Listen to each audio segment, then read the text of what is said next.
Orang kalau sama Allah dikasih hati yang tenang, setengah permasalahan dalam kehidupan sudah berhasil dia jalani dengan mudah. Tapi orang kalau hatinya nggak tenang, sedikit-sedikit rasanya galau. Dikasih susah sedikit rasanya udah kayak mau kiamat. Susah terus-terusan. Hati kalau nggak lapang, nggak ada enak-enaknya berkehidupan. Jadi orang miskin, jadi orang kaya susah, jadi orang miskin lebih susah lagi. Orang kalau hatinya nggak tenang,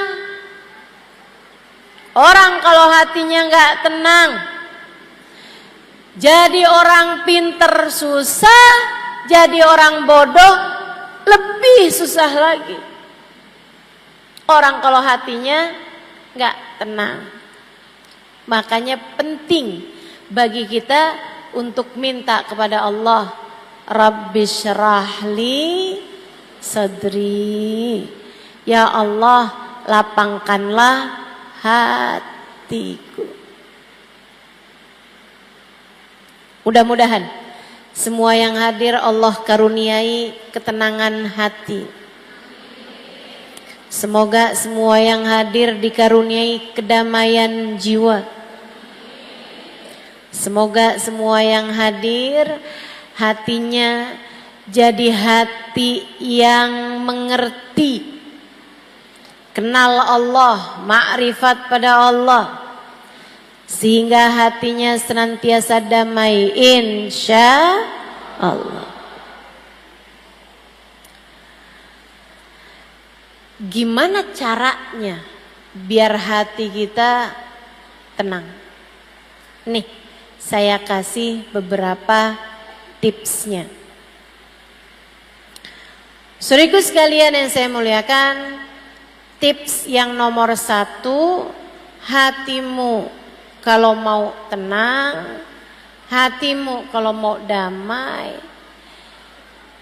jangan terus-terusan diisi sama yang kecil-kecil.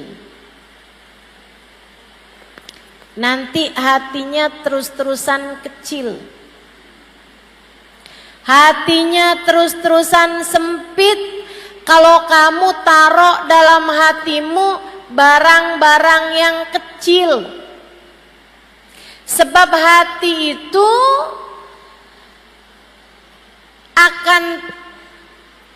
akan menjadi seperti yang dimasukkan. Kalau yang dimasukkan kecil, dia jadi kecil. Kalau yang dimasukkan besar, dia jadi besar. Kalau yang dimasukkan barang-barang kotor, hatinya jadi kotor. Kalau yang dimasukkan barang-barang yang mulia, hatinya jadi mulia. Maka kalau kamu pengen hatimu tenang, hatimu damai, taruh dalam hatimu yang besar. Apa yang besar? Tepatnya siapa yang besar? Tak ada yang lebih besar daripada Allah Subhanahu wa ta'ala, Jalla Jalaluhu wa ta'ala azamatuh. Kamu kalau kepengen hatimu tenang, taruh Allah dalam hatimu, maka hatimu akan merasakan ketenangannya. Taruh Allah dalam hatimu. Taruh dalam hatimu yang besar. Ustazah, yang kecil apa tadi? Selain Allah. Selain Allah. Selain bekal menuju Allah. Selain yang mendekatkanmu kepada Allah, semuanya adalah urusan kecil. Lebih gampangnya, apapun yang tidak kamu bawa mati, apapun yang tidak kamu bawa masuk ke dalam alam kubur, itu adalah perkara yang kecil. HP. Kamu bawa masuk ke kubur gak? Nah, nanti kalau mama mati, yang iPhone tolong masukin ya. Providernya semua aja deh nak. Mama nggak tahu yang nyambung yang mana. Telkomsel, XL masukin semua. Bisa begitu? Manfaat begitu? Enggak. Tidak akan membawa kemanfaatan. Kalau kamu bilang sama anakmu, masukkan HP ke dalam kuburmu, tidak akan bermanfaat. Kenapa gitu? Sebab HP adalah sesuatu yang kecil. Sesuatu yang kecil, sesuatu yang tidak akan kamu bawa masuk ke dalam alam kuburmu. Kecil semua. Ada di sini yang pesen, nanti kalau saya mati tolong ya kalungnya dipakein, gelang sama cincinnya juga dipakein, biar saya cakep ketika ditanya para malaikat. Manfaat begitu? Enggak bawa manfaat apa-apa. Dulu ada orang kaya, kaya raya dan soleh. Anak-anaknya bakti sama dia. Dia pesen sama anak-anaknya di masa tua, nak, bapak nih seneng sama kaos kaki yang ini. Tolong nanti kalau bapak mati, masukkan kaos kaki bapak nih, sebelum dipakein kain kafan, pakeinlah bapak ini dulu kaos kakinya ya nak. Iya pak, disimpan kaos kakinya sama anaknya. Sampai ketika bapaknya meninggal, habis selesai dimandikan mau dikafanin, si anak bilang, tunggu dulu, kain kafannya jangan ditutup dulu, kita mau pakein bapak kaos kaki.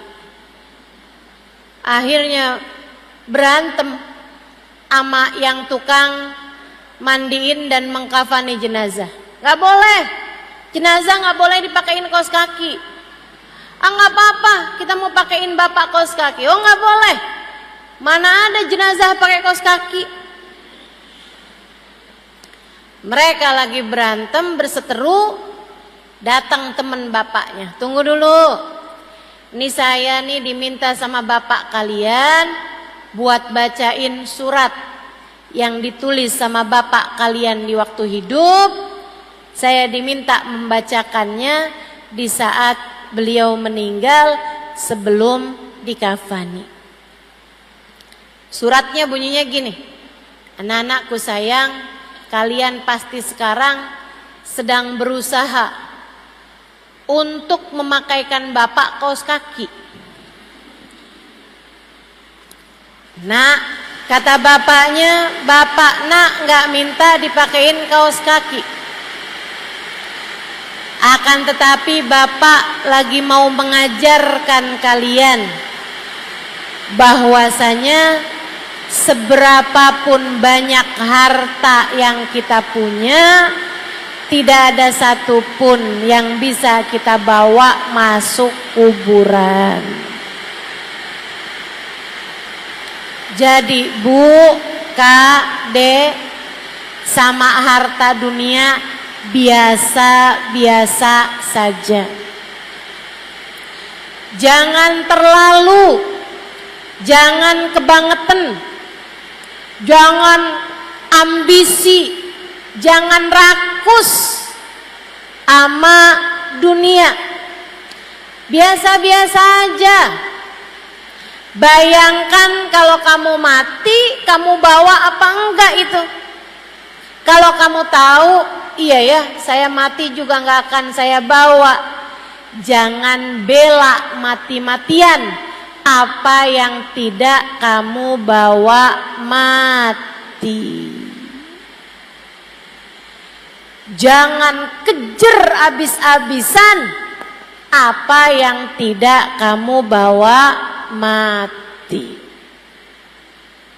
Insya Allah. Jadi yang nomor satu, kalau kamu kepengen hidup kamu tenang, hati kamu tuh keluarkan pelan-pelan cinta terhadap dunia. Percaya saya, orang yang hatinya penuh dengan ambisi terhadap dunia nggak akan tenang, tidak akan tenang.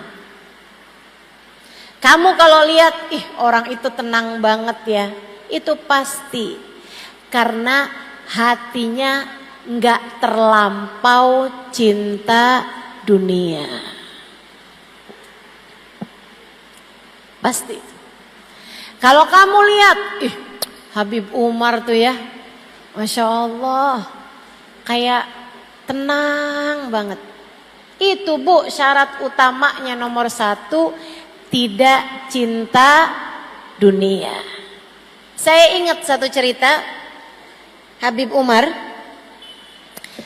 lagi datang ke satu negara sama orang kaya di negara tersebut.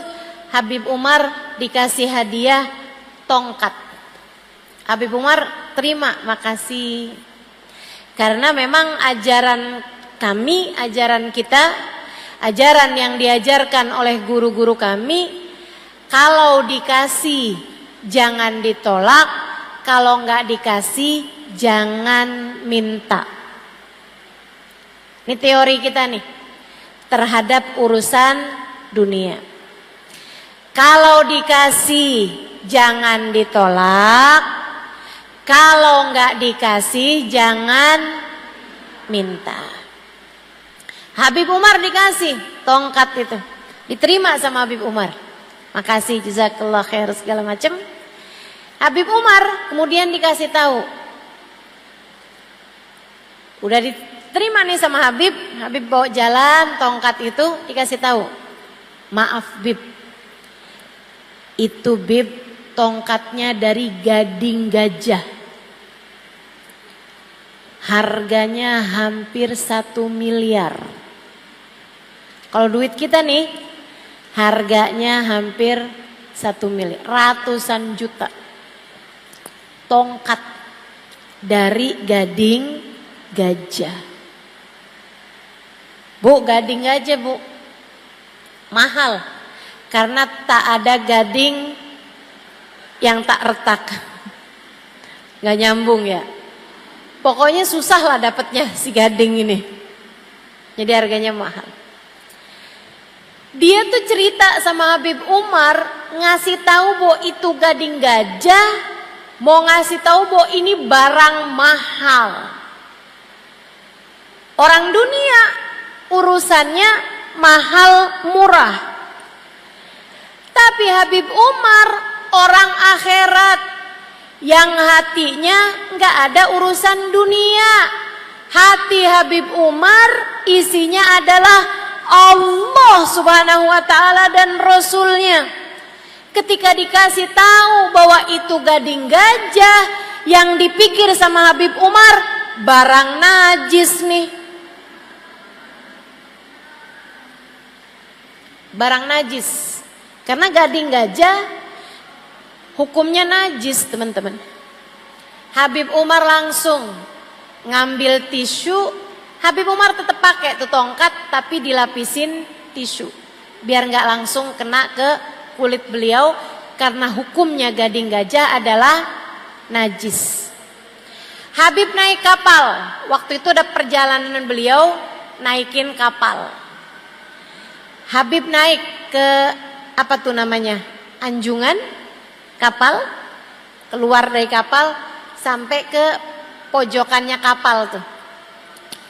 Habib ngobrol-ngobrol segala macem, sampai ketika beliau sudah sampai di tengah-tengah lautan, Habib Umar panggil lagi orang tadi tuh, yang ngasih tahu bahwa ini adalah gading gajah. Bukan yang ngasih, orang yang ngasih tahu bahwa ini adalah dari gading gajah dan harganya sangat mahal.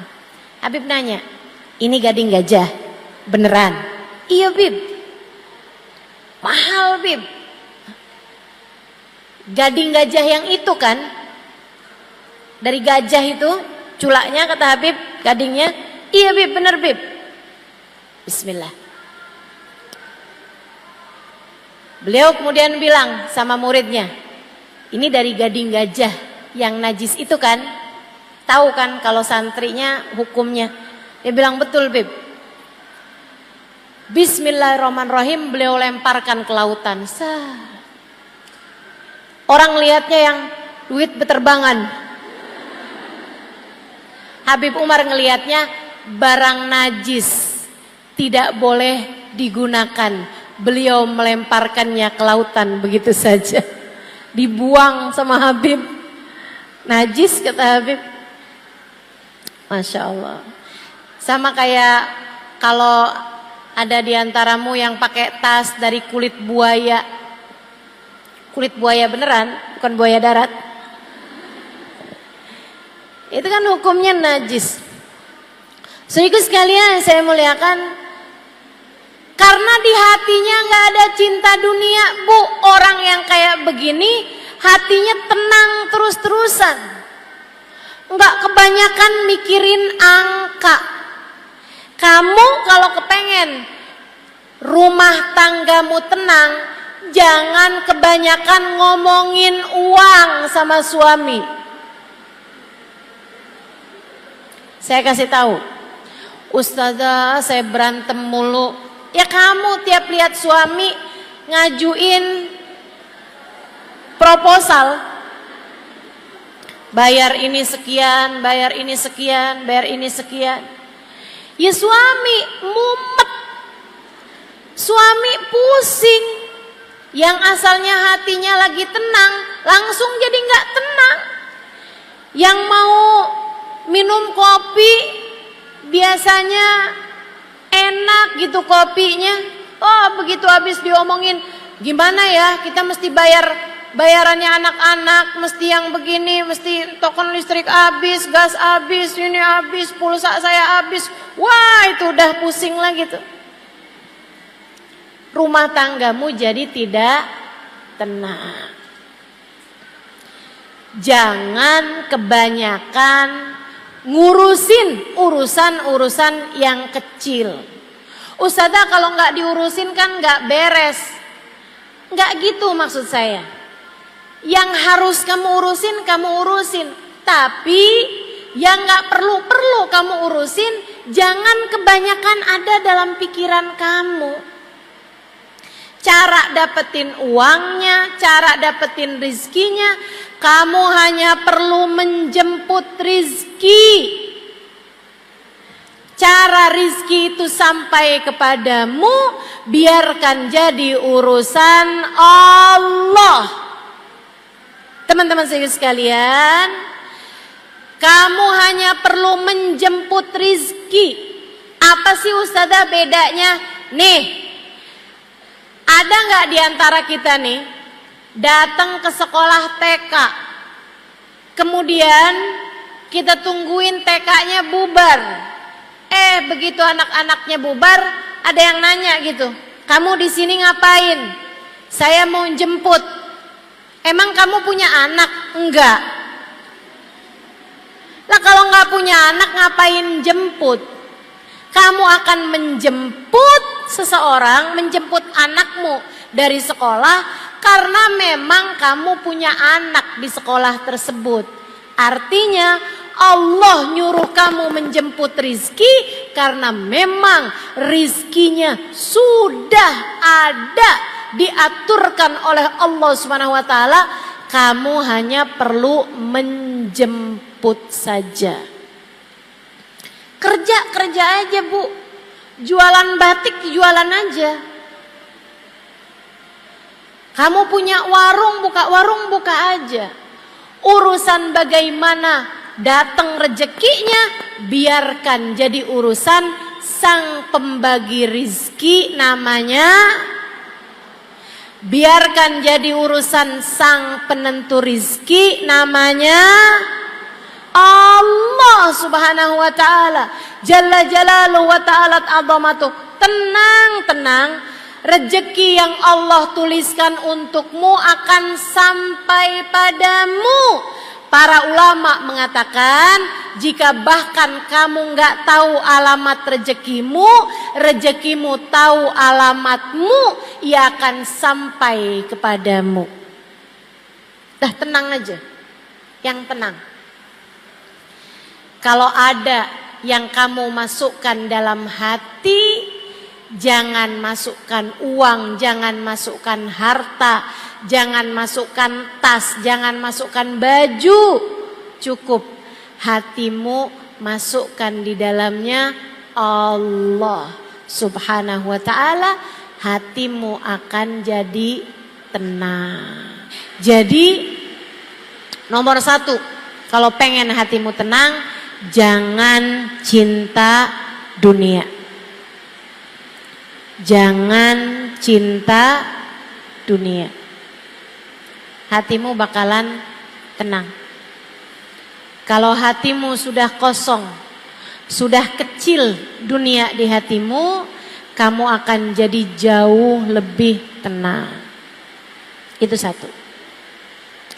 Yang kedua, kalau kamu kepengen hatimu tenang, jangan biarkan hatimu membenci siapapun. Saya ulangi, tips, trik dari saya, amalan dari saya, biar hati kamu tenang. Nomor 1, jangan cinta dunia. Keluarkan pelan-pelan rasa cinta dunia dalam hatimu. Tiap kamu kepengen ini, kepengen itu, ingat, nggak saya bawa mati, nggak saya bawa mati, nggak saya bawa mati. Termasuk dunia adalah mencintai seseorang dengan berlebihan. Cinta sama suami sampai berlebihan. Aku tak sanggup hidup tanpa dia. Cinta anak dengan berlebihan, jangan. Jangan cinta dunia. Kamu harus cinta sama suami dengan kadar cinta yang bisa membawamu kepada Allah. Suamimu itu cintai dia karena Allah, hormati dia karena Allah. Sebab bagaimanapun dia adalah jalan surga bagimu. Tapi jangan berlebihan. Sampai bahkan yang haram-haram kamu kerjakan. Sampai operasi plastik, hidungnya dimancungin, alisnya disulam, bibirnya disulam, kulitnya yang keriput tarik benang. Itu muka apa kain? Adik-adik, kakak-kakak, saudariku sekalian yang saya muliakan, cinta suamimu tapi biasa-biasa aja. Jangan jadikan suami sebagai dia adalah separuh jiwa saya. Nanti kalau dia meninggal dunia atau kalau dia meninggalkanmu, kamunya jadi nggak utuh, jadi tinggal separuh.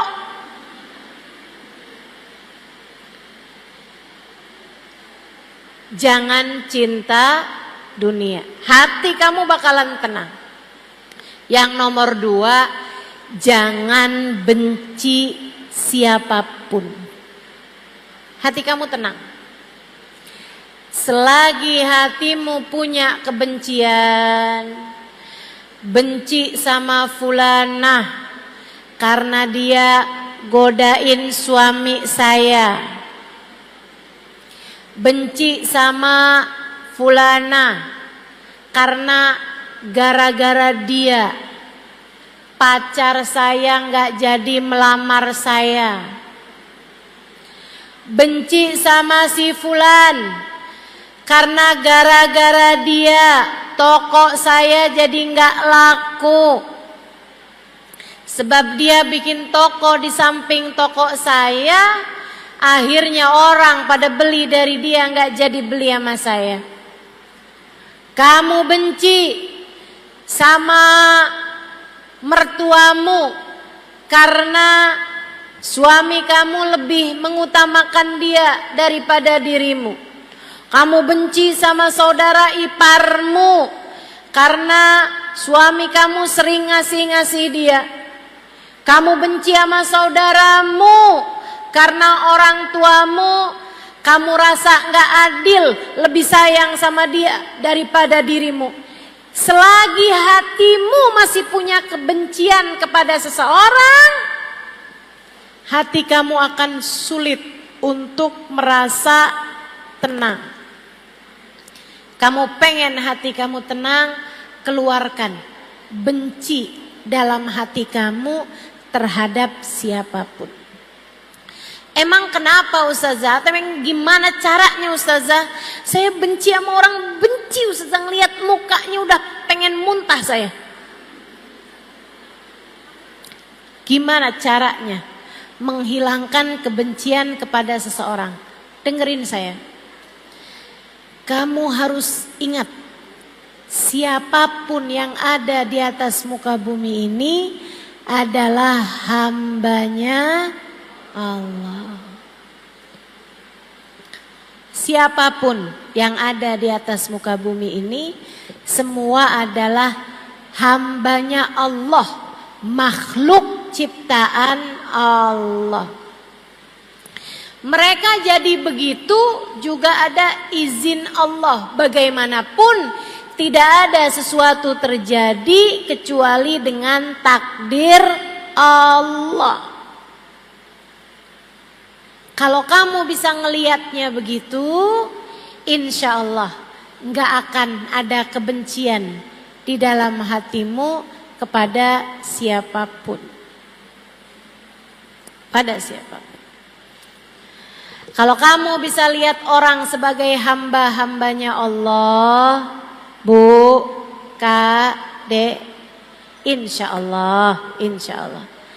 Enggak akan ada kebencian terhadap siapapun.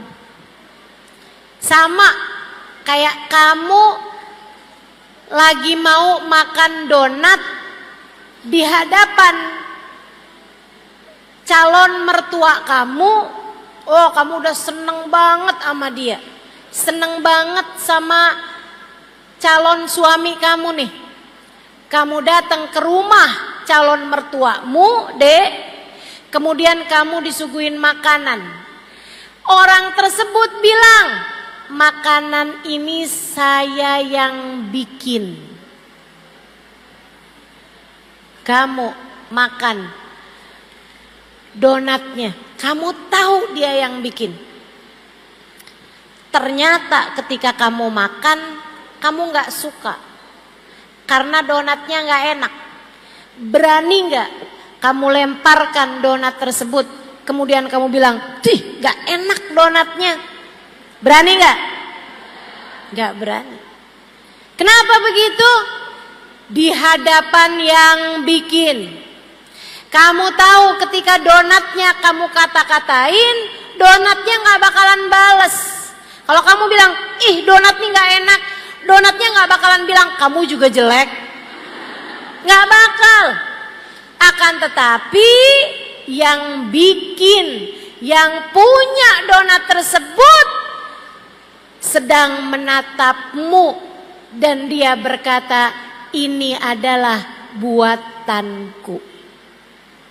Kamu ketika seperti itu kamu paham, walaupun gak enak, pasti kamu akan berusaha untuk menikmatinya. Orangnya nanya, "Gimana rasanya?" Enak. Betul begitu? Itulah baginda kita Nabi besar Muhammad sallallahu alaihi wasallam. Pagi-pagi minta sarapan, disuguhin roti keras. Nabi Muhammad nanya, "Hal lakum min idam?" Sama istrinya, "Ada lauk nggak nih yang buat bikin yang kerasnya itu dicocol biar nggak lagi keras gitu. Biasanya kuah daging kalau orang kaya. Kalau orang sedang-sedengan susu gitu. Ya, kalau di kita kan yang keras-keras kue-kue biasanya kita taruhin kopi gitu ya. Kita cocol di kopi. Nabi Muhammad nanya, "Halakum min idam?" Kalian punya enggak nih kuah-kuahnya untuk biar rotinya enggak keras gitu. Istrinya suguhin, istrinya bilang, "Malana illal khal." Enggak punya apa-apa Rasul selain cuka. Kata Nabi Muhammad, "Hati, kalau gitu datengin cukanya ke sini." Bu, roti cocol cuka. Kita belum aja kebayang rasanya nggak enak. Tapi Nabi Muhammad ketemu roti nih yang dilihat sama Nabi Muhammad yang menciptakan roti, yang merizkikan roti, yaitu Allah Subhanahu wa Ta'ala. Cuka yang Nabi Muhammad lihat yang merizkikan cuka, yaitu Allah Subhanahu wa Ta'ala yang menciptakan cuka. Siapa bu? Allah Subhanahu wa Ta'ala. Nabi ambil roti dengan senyum, berasa di hadapan Allah. Nabi cocol cuka dengan senyum, dimakan Nabi Muhammad dengan senyum. Sampai habis rotinya, alhamdulillah alladzi at'amani wa saqani min ghairi haulin minni wala quwwah. Istrinya nanya, "Gimana rasanya wahai Rasul?" Sembari tersenyum, Nabi Muhammad menjawab, "Ni'mal idamul khal." Ternyata lauk paling enak, kuah paling enak adalah cuka. Tidak pernah membenci siapapun, tidak pernah membenci apapun, sebab Nabi Muhammad faham bahwasanya apapun dan siapapun adalah miliknya Allah, adalah miliknya Allah Subhanahu wa Ta'ala, Jalla Jalaluhu wa Ta'ala Azamatuh. Makanya Nabi gak benci siapapun, bahkan kepada tetangga yang selalu meletakkan sampah di depan pintu rumah Nabi Muhammad. Ketika orang tersebut sakit, Nabi duluan yang menjenguknya dibandingkan dengan kawan-kawan yang lain. Penuh rahmat, penuh cinta, tidak punya kebencian kepada siapapun. Kebayang kalau orang gak kenal Allah, kalau orang hatinya penuh dengan kebencian, tukang taruhin sampah di depan pintu rumah Nabi. Jadi dia tuh punya sampah-sampahnya ikan, sampah-sampahnya busuk-busuknya makanan. Itu kalau pagi ditaruhin, dibelaratin di depan pintu rumahnya Nabi Muhammad sallallahu alaihi wasallam. Nabi kalau mau keluar dari rumah nih, Nabi nyapu dulu, Nabi bersihin dulu sampah, bukan dari sampah beliau tapi dari sampahnya tetangga. Orangnya sakit, Nabi keluar rumah kok nggak ada sampah. Nabi tanya, "Kemana ya anak muda yang itu tuh?" Tanpa kebencian. "Kemana dia?" kata Nabi. "Innahu marid ya Rasulullah." Dia sakit wahai Rasul. Oh, Nabi gak mikir kayak kita nih, kualat tuh mas saya tahu rasa. Biar dia tahu kalau barang buruk yang dia kerjakan akan membawa dampak buruk. Enggak, dijenguk sama Nabi, dipegangin tangannya, dipegangin kakinya. Nabi kemudian dikasih tahu sama Allah bahwa ajalnya sebentar lagi tiba. Bu, kita kadang kalau kesel sama orang, biarin dah di dunia masih maafin, tar di akhirat. Kebencian tuh. Di dunia sih saya gak akan balas apa-apa, tapi entar di akhirat, biarin dia masuk neraka, dipanggang di dalam api neraka. Kita kadang suka mikirnya begitu. Ini orang selalu naruh sampah di depan pintu rumah Nabi Muhammad. Dia sakit dijenguk sama Nabi, dipegang tangannya sama Nabi. Nabi ketika tahu ajalnya datang, Nabi nggak mikir biar dia tahu dah dampak perbuatannya ntar di akhirat dia masuk dalam neraka panas tahu rasa. Nggak gitu. Sama Nabi dibilang, "Halla taslim taslam." Masuk Islam aja yuk biar kamu selamat. Masuk Islam aja biar kamu masuk surga.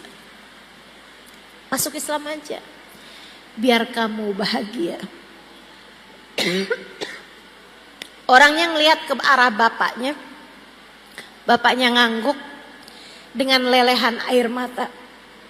Dia pegang tangan Nabi. Kemudian berkata, "Asyhadu an la ilaha illallah wa asyhadu anna Muhammad Rasulullah."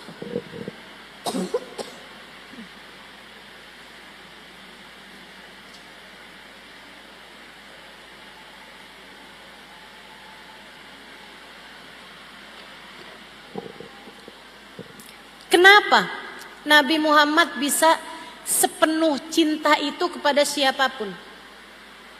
Saudaraku sekalian yang saya muliakan, karena Nabi melihat orang bukan sebagai fulan bin fulan, fulanah bintu fulan, bukan. Tapi melihat semua orang sebagai hambanya Allah. Kalau kita benci sama ciptaan Allah, takutnya kita dibenci sama penciptanya. Jangan benci kepada siapapun.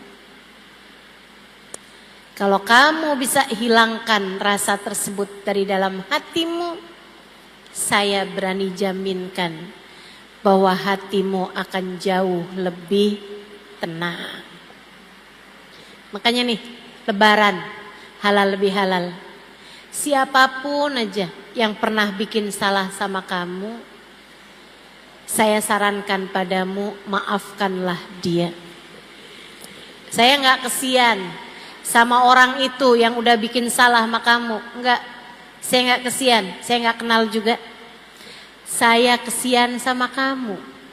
Kalau kamu terus-terusan taruh dendammu di dalam hati, kebencian kepadanya di dalam hatimu, saya takut lama-kelamaan yang menciptakan dia akan ikut serta benci kepadamu. Saya yang bikin kok, kata Allah. Dia hambaku, kata Allah. Dia makhlukku, kata Allah. Kenapa kamu segitunya benci kepada orang tersebut? Jangan benci siapapun. Gak apa-apa. Orang itu pernah bikin salah, gak apa-apa, wajar. Mau jadi siapa kita sampai semua orang senang semua sama kita? Sama Nabi Muhammad aja ada yang fitnah, ada yang pengen bunuh, ada yang mukul, ada yang ngata-ngatain. Biasa aja teman-teman, biasa aja. Kita dibenci sama orang biasa aja, tapi kita jangan benci sama siapapun dengan kita mengingat bahwa semua manusia adalah ciptaan Allah. Ciptaan Allah. Itu tips yang kedua. Yang ketiga, ada berapa banyak nih Ustazah? 4 deh.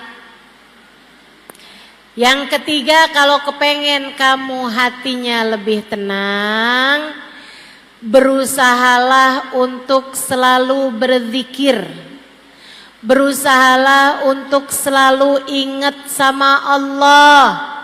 Ingat Allah, ingat Allah, ingat Allah.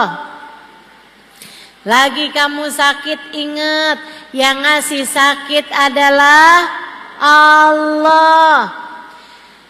Robiah Adawiyah sakit berhari-hari bahkan berminggu-minggu sampai dijengukin orang. Kemudian mereka bilang, Robiah, doa kamu kan mustajab. Kamu tinggal doa aja. Ya Allah, sembuhkan saya ya Allah. Mungkin Allah akan segera memberi kamu kesembuhan, Robiah. Apa jawab Robiah Adawiyah? Belum waktunya. Maksud kamu gimana? Saya udah dikasih sehat sama Allah 30 tahun. Saya udah dikasih sehat sama Allah lebih daripada 30 tahun. Sehat terus. Sekarang nih saya baru dikasih Allah sakit beberapa hari.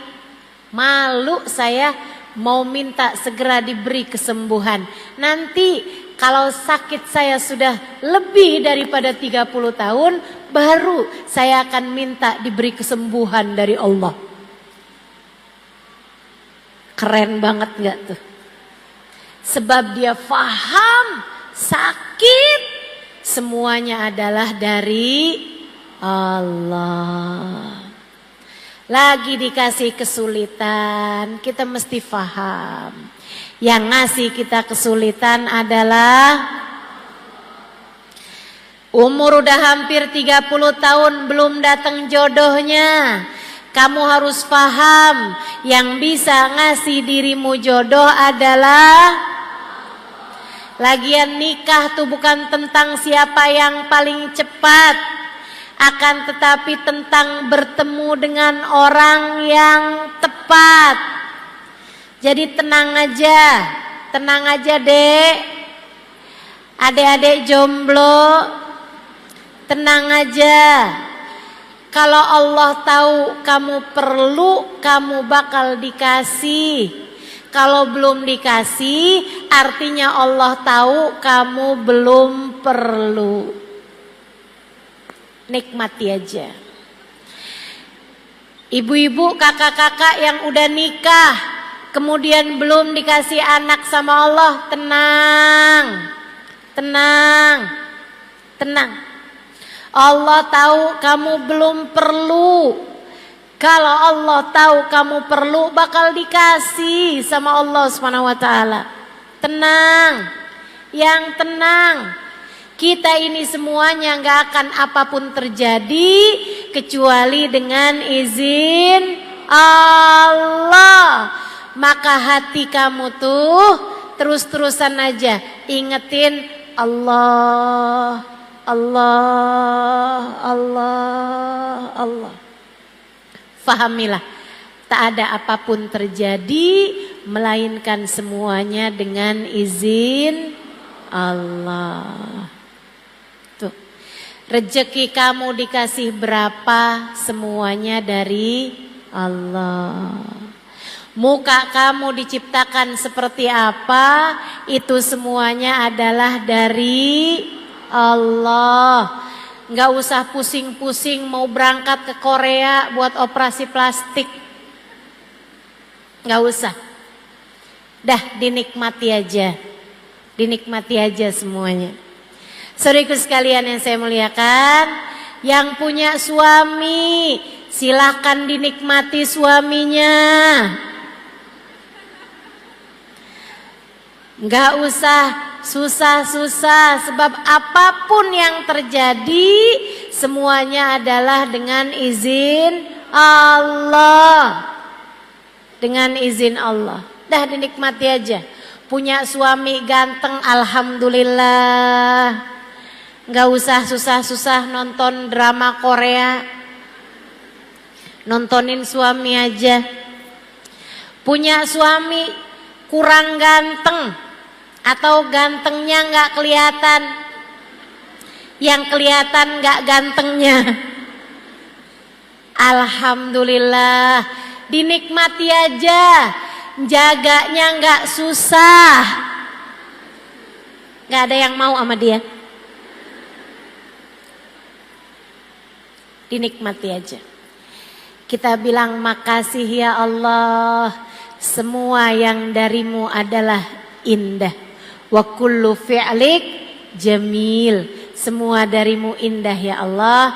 Terima kasih atas apa yang kau berikan padaku. Gitu. Adik-adik yang masih pada punya orang tua, ada ibu, ada bapak, nikmatilah.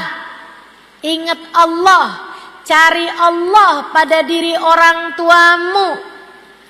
Kamu bisa salaman sama ibumu, alhamdulillah, nikmatilah itu. Kamu bisa pandang wajah ibumu, alhamdulillah, nikmatilah itu. Kamu bisa pandang wajah ayahmu, alhamdulillah, nikmatilah itu.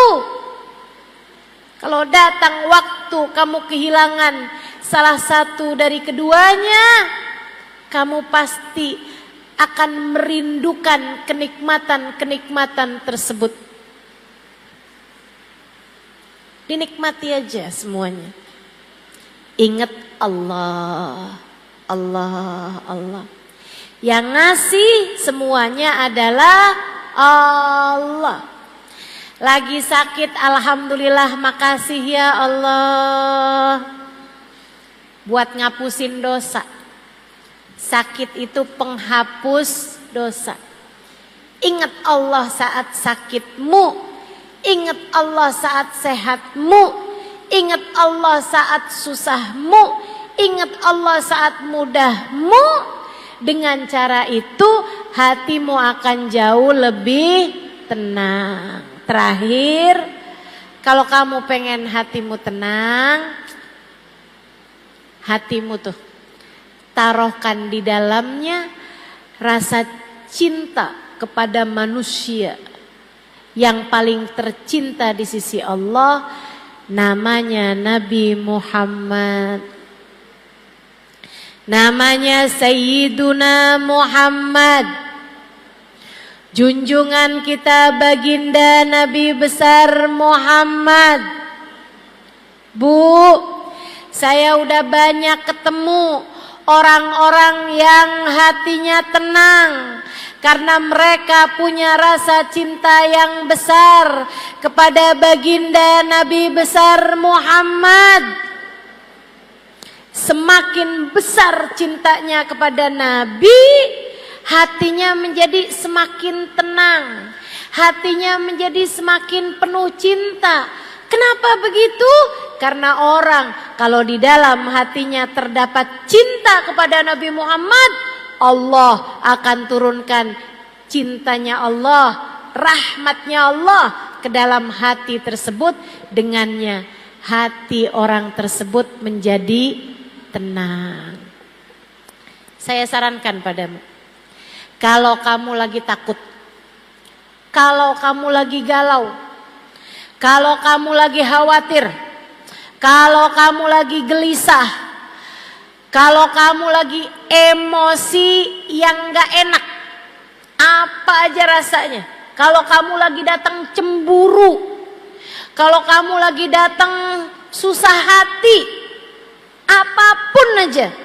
Kalau kamu hatimu lagi tiba-tiba merasa benci sama seseorang, misalnya rasa hati apapun yang gak enak, hatimu lagi gak tenang kayak apa, nih saya kasih tahu tips mudah, gampang banget.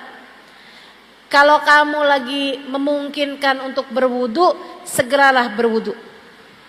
Kalau kamu lagi gak bisa wudu, lagi halangan misalnya, lagi datang menstruasi, lagi nifas misalnya, nggak bisa wudu, nggak usah pakai wudu, kamu tutup aurat, duduk,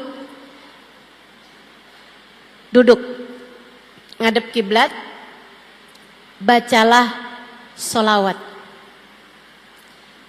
ingat-ingat Nabi Muhammad, ingat-ingat Nabi Muhammad.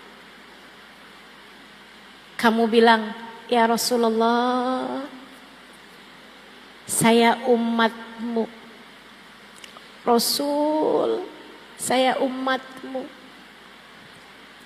Kamu baca sholawat, kemudian kamu ingat-ingat Nabi Muhammad, kemudian kamu sampaikan kepada baginda Nabi Muhammad. Sesudah kamu ucap sholawat dan salam kepada Nabi, Nabi Muhammad berjanji, ma sallama alayya ahadun min ummati illa waradallah alayya ruhi hatta arudda alaihi salam. Tidaklah umatku mengucap salam kepadaku, melainkan Allah kembalikan ruhku sehingga aku dapat menjawab salamnya. Kalau udah kamu ingat sama Nabi, kamu nyambung hati sama Nabi, kamu bilang, Ya Rasulullah, saya umatmu wahai Rasul. Saya umatmu wahai Rasul. Saya umatmu wahai Rasul. Hati saya sekarang sedang dilanda cemburu wahai Rasul. Saya umatmu wahai Rasul. Saya enggak mau jadi umat yang enggak benar. Saya takut nanti di hari akhirat tidak berada di belakangmu ya Rasulullah. Bimbing saya wahai Rasul, bimbing saya wahai Rasul. Terus begitu. Kamu baca, Allahumma salli ala Sayyidina Muhammadin salatan taghfiru bihad dunub wa tuslihu bihal qulub wa tantaliku bihal usub wa talinu bihas su'ub wa ala alihi wa sahbihi wa man ilaihi mansub. Salawatnya Habib Saleh Al-Hamid dari Tanggul. Baca salawat tersebut 10 kali. Habib Saleh Al-Hamid dia ajarkan salawat kepada kita. Salawat tersebut ini baca 10 kali atau lebih, kalau mau 100 kali juga lebih bagus lagi. Bacaannya Allahumma sholli ala Sayyidina Muhammadin salatan taghfiru bihad dunub. Ya Allah, sampaikanlah salawatmu kepada baginda kami Nabi Muhammad dengan sebuah salawat yang menghapuskan dosa-dosa saya ya Allah. Tuslihu bihal gulub, bikin bagus hati saya ya Allah. Tantaliku bihal usub, biar lancar terurai belenggu-belenggu yang nyandet-nyandet, yang gak lancar biar dilancarkan sama Allah. Talinu bihas su'ub, yang keras-keras biar jadi pada lembut. Hati yang keras biar lembut. Hati anak-anak kita, hati suami, hati siapapun biar lembut semuanya. Talinu bihas su'ub wa ala alihi, talinu bihas su'ub wa ala alihi wa sahbihi wa man ilaihi mansub. Ya Allah, salawat juga kepada keluarga, pada sahabat dan siapapun yang bersambung dengan Nabi Muhammad. Baca salawat tersebut 5 kali, 10 kali, 15 kali, 20 kali. Terus kamu baca. Ya Allah, lapangkan dada saya ya Allah, berkatnya Nabi Muhammad. Ya Allah, ampuni dosa saya ya Allah, berkatnya Nabi Muhammad. Ya Allah, lancarkan urusan saya ya Allah, berkatnya Nabi Muhammad. Ya Allah, lembutkan yang keras dari diri saya ya Allah, berkatnya Nabi Muhammad. Terus kamu baca, terus kamu baca. Sambil kamu bertawasul kepada Sayyiduna Muhammad. Tolongin saya Rasulullah, saya umatmu wahai Rasul. Tolongin saya wahai Rasulullah, saya umatmu wahai Rasulullah. Tolongin saya wahai Rasul, saya umatmu ya Rasulullah. Terus begitu. Lihatin, lihatin, lihatin aja. Bakalan hatimu lebih tenang. Masalah-masalah jadi lebih mudah, urusan-urusan jadi lebih ringan. Alhamdulillah. Senang kita punya Nabi Muhammad. Tenang kita punya Nabi Muhammad. Bahagia kita punya Nabi Muhammad. Nabi Muhammad sangat perhatian kepada kita umatnya. Nabi Muhammad mencintai kita umatnya lebih daripada orang tua kita kepada kita. Kita aja kalau ngadu sama ibu kita bakalannya berusaha untuk bisa memperbaiki urusan-urusan kita. Kita juga kalau ngadu menabi, insya Allah. Itu sebabnya Habib Ali Habsyi dalam kitab maulidnya mengatakan, fama min khuluqin fil bariyati mahmud illa wa huwa mutalaqqan an zainil wujud. Tidak ada satu sifat terpuji yang ada di atas muka bumi ini melainkan sambungan dari Nabi besar Muhammad sallallahu alaihi wa ala alihi wasallam. Kamu kenapa hatimu enggak tenang, jiwamu gelisah? Karena kamu kurang dekat sama Nabi Muhammad.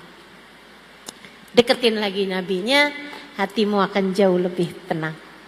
Salawatan yang banyak, masalahmu akan lebih mudah untuk terurai. Katanya Sayyid Muhammad bin Alwi bin Abbas Al-Maliki, tidak ada satu masalah apapun dari masalah dunia ataupun akhirat yang tidak bisa selesai, tidak bisa terurai dengan solawat kepada Nabi besar Muhammad. Nggak ada masalah nggak beres pakai solawat. Semua masalah bakal beres dengan solawat, terutamanya adalah masalah hati kita. Hati kita akan jauh lebih tenang ketika kita dekat dengan Nabi Muhammad, ketika kita banyak bersolawat kepada Nabi besar Muhammad. Alhamdulillah. Terakhir, ini majelis saya yang terakhir di Pekalongan untuk tahun ini. Tahun depan gimana Ustazah? Kita tidak tahu apa yang terjadi, sebab semua yang terjadi adalah dengan izin. Karena itulah saya kepengen nih sama teman-teman, baik yang di dalam maupun yang tadi habis kena hujan, mau ngasih hadiah. Yuk kita bareng-bareng baca sholawatnya Habib Saleh. Saya dapat ijazahnya langsung dari putrinya. Diajarin sholawat ini langsung dari orang yang diajarin sholawat ini, dari Habib Saleh Al-Hamid. Saya berharap semoga semua yang hadir di tempat ini dosanya semua diampuni Allah. Hatinya semuanya dilapangkan oleh Allah. Hatinya semua ditenangkan oleh Allah. Semua permasalahannya dibereskan oleh Allah. Semua kesulitannya dimudahkan oleh Allah. Yang keras-keras biar dilembutkan oleh Allah. Berkatnya Nabi besar Muhammad, hati kita semuanya jadi tenang. Berkatnya Nabi besar Muhammad, yang sakit-sakit biar pada sehat. Berkatnya Nabi besar Muhammad, yang sulit-sulit biar jadi mudah. Berkatnya Nabi besar Muhammad, hati kita yang keras semoga dilembutkan Allah. Berkatnya Nabi Muhammad, hati suami kita semoga dilembutkan Allah. Hati anak-anak kita semoga dilembutkan Allah. Hati orang tua kita semoga dilembutkan Allah. Semuanya hatinya semoga ditenangkan oleh Allah. Berkatnya baginda kita Nabi besar Muhammad sallallahu alaihi wa ala alihi wa sahbihi wasallam. Semoga semua yang hadir dikaruniai husnul khatimah. Semoga semua yang hadir didekatkan dengan Nabi Muhammad. Semoga semua yang hadir di akhirat bisa ketemu Nabi Muhammad. Semoga semua yang hadir bisa ada dalam rombongan Nabi Muhammad. Semoga semua yang hadir ketika sudah meninggal dunia nanti kuburnya dilapangkan Allah. Di dalam kubur sudah dipertemukan dengan Nabi Muhammad. Kita minta kepada Allah berkat Nabi Muhammad. Kita minta kepada Allah dengan berkat Nabi Muhammad. Sebab kita adalah umat Nabi besar Muhammad. Semoga Allah karuniakan segala kebaikan bagi kita sekalian. Yang masih ada air silahkan dibuka airnya. Yang enggak punya air jangan ngambil air tetangganya.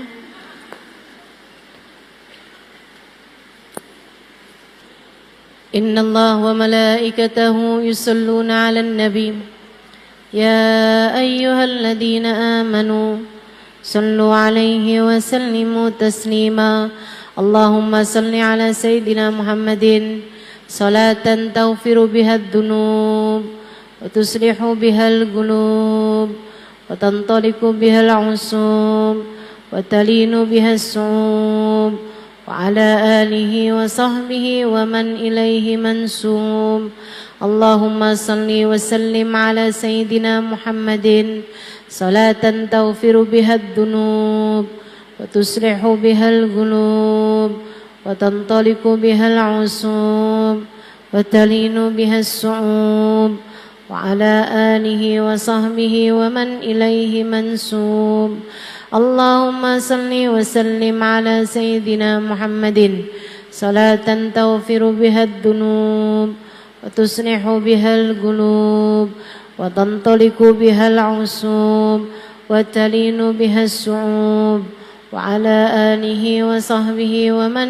إليه منسوب اللهم صل وسلم على سيدنا محمد صلاة تغفر بها الذنوب تصلح بها القلوب وتنطلق بها العصوب وتلين بها الصعوب وعلى آله وصحبه ومن إليه منسوب اللهم صل وسلم على سيدنا محمد صلاة تغفر بها الذنوب تصلح بها القلوب تنطلق بها العصوب وتلين بها الصعوب وعلى آله وصحبه ومن إليه منسوب اللهم صل وسلم على سيدنا محمد صلاة تغفر بها الذنوب تصلح بها القلوب تنطلق بها العصوب وتلين بها الصعوب وعلى آله وصحبه ومن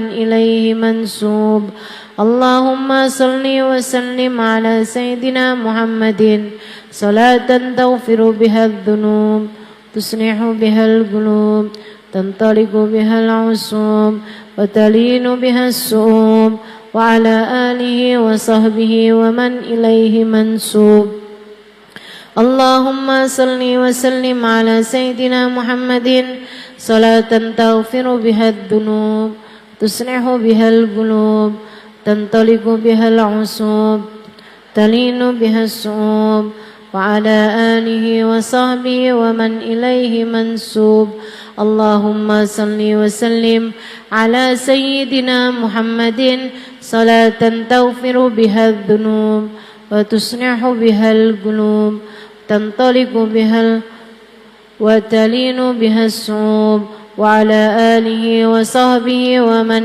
إليه منسوب اللهم صل وسلم على سيدنا محمد صلاة تغفر بها الذنوب تصلح بها القلوب تنطلق بها العصوب وتلين بها الصعوب وعلى آله وصحبه ومن إليه منسوب في كل لحظة أبدا عدد خلقه ورضا نفسه وزنة عرشه ومداد كلماته